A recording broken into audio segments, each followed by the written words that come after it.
From a mutual point of view here, just sitting back and observing, I think Epic are being I think they're being a bit spoiled here, to be honest. It's kind of like the wolf in sheep clothing, right? What is good, people? We had a look yesterday at what had happened. The breaking news that Fortnite was kicked off of the App Store by Google or Android and Apple. But we haven't had a look at what both sides had to say. Obviously, there's some different opinions there, right? If they're both pointing the finger at each other. Fortnite is saying to Apple, you're the bad guys. And Apple is saying to Fortnite, and Google is saying to Fortnite, well, you signed up for a contract that you haven't abided by to have your app on the App Store.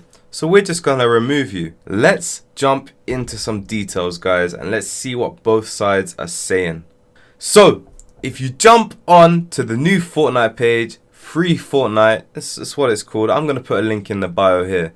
You can immediately see the story, the commentary that Fortnite are giving. So Fortnite's perspective here is that Fortnite are stating that Apple is costing the consumer more money. The consumer is you guys buying the V-Bucks. And essentially what they've done is blocked the user's right to access the game, which is what Apple have done. That's what Fortnite have said Apple have done. But it's kind of like Epic have caused this situation themselves by breaking the terms and conditions they signed up to when they put their game onto the Apple App Store and the Google Play Store or the Android Store. So essentially, Epic got their own game blocked by adding a payment method that goes against their terms and conditions.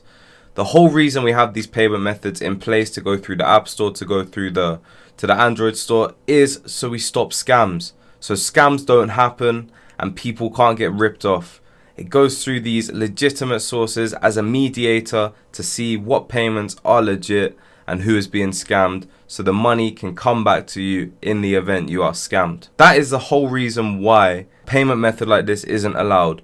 Also to mention that Apple aren't getting their cut, or Google aren't getting their cut, or Android aren't getting their cut. So it's interesting how Epic are pitching this argument as well. When you look at the campaign page, I'm going to put that in the link again, for the free Fortnite, you can see Epic's commentary. How they're putting the idea forward is saving the consumer's money, which we mentioned before.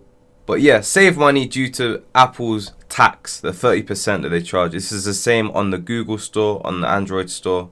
But I just think this argument is really bad, because if they wanted to save you guys money, if that was their genuine interest there, was to save you guys money, couldn't they just take the hit themselves? You're using a service that takes a commission based, right? You're using a service that takes a commission based for providing a safe place for these transactions to happen. Something that's moderated, something that's looked at, and something that is managed.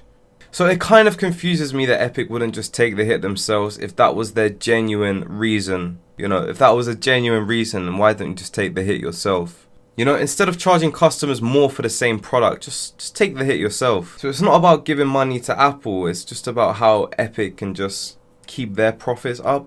That's how it seems anyway, just reading between the lines here. But besides that, there isn't really any other argument to Epic here, apart from wanting to make more money. But nevertheless, it's their app. There's still ways to download the app to use it. We'll do a tutorial on that. But it's a bit of a pain, because what's to say if Epic wasn't a legitimate company?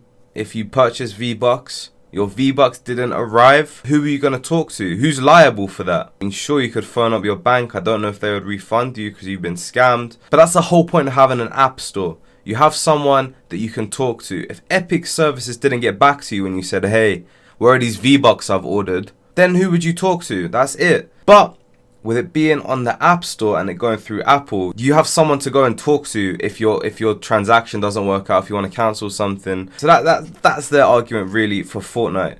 But let's move on to Apple's perspective here. So Apple's argument against Epic is simply Epic have violated the terms and conditions of using the App Store. Basically, that's it. And breaches of these terms and conditions simply just involves your app being removed completely from the App Store until the issue is remedied, until they come up with a new solution, negotiate a new price, or just agree to pay the 30%. Now it's simple on how Epic can get their app republished again. Just agree to pay the 30%. Just agree to pay the 30% tax and take the hit yourself if you want to pass money on to the users. If you really want to save the users money, take the hit yourselves.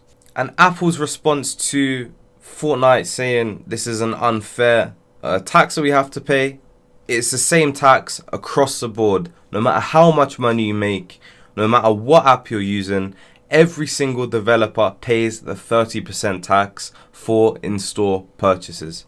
And this goes for Google as well.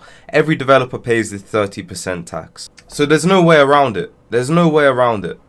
Another perspective from Apple is how long Epic Games have been on the Apple App Store. They've had their apps on the App Store for over a decade now. A decade is 10 years, guys. So they've benefited from the Apple ecosystem, from Apple putting money into their marketing, growing the brand really big.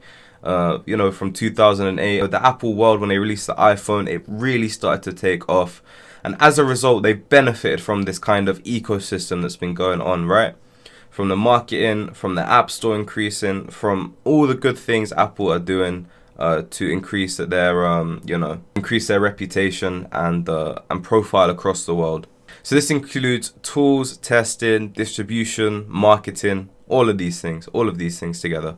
So Apple feels like it deserves its money due to the company's success because in a way they've kind of helped them have this success. They've kind of helped to feed the beast of Epic Games to a point that they could release a game like Fortnite. And this kind of argument makes sense. It makes sense. So essentially, if Epic doesn't pay their tax, then Epic just gets all the benefit and Apple gets no benefit for hosting the game on their App Store. And this goes for Google as well. They don't get the benefit. So it's kind of a sticky situation there as well.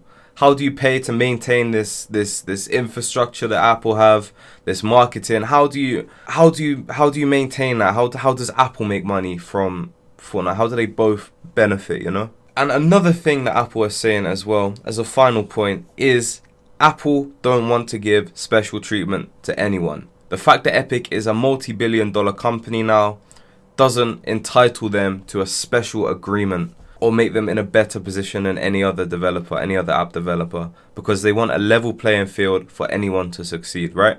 This goes for Google as well. Everything is fair, which I think is another fair point from Apple. From a mutual point of view here, just sitting back and observing, I think Epic are being I think they're being a bit spoiled here, to be honest. It's kind of like the wolf in sheep clothing, right? They're using this argument. It's a faux argument to me. We want to stop this big tycoon of Apple and Google running the whole App Store market. We want to pass money, savings onto our users, which is not true. If you wanted to pass savings onto your users, just drop the price of V-Bucks. Just drop the price of V-Bucks. You have to pay your 30%. You have to pay it in order to maintain the device field that you play on, the whole place that your app exists. You have to pay that. How else is it going to be maintained? I really don't think it's a good argument. I think it's greed. 30% is a lot of money, but it's the price you've got to pay if you want to have your app on one of the most successful app stores there is in the world. The same goes for Google. I guess Epic, just pay your part.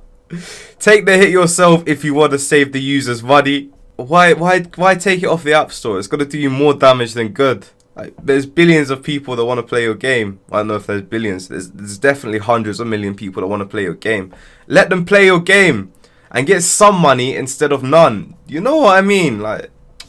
Fix up, guys, man. Come on. This isn't good for our community. We're passionate about this game. We love this game. Sort it out, guys. Please.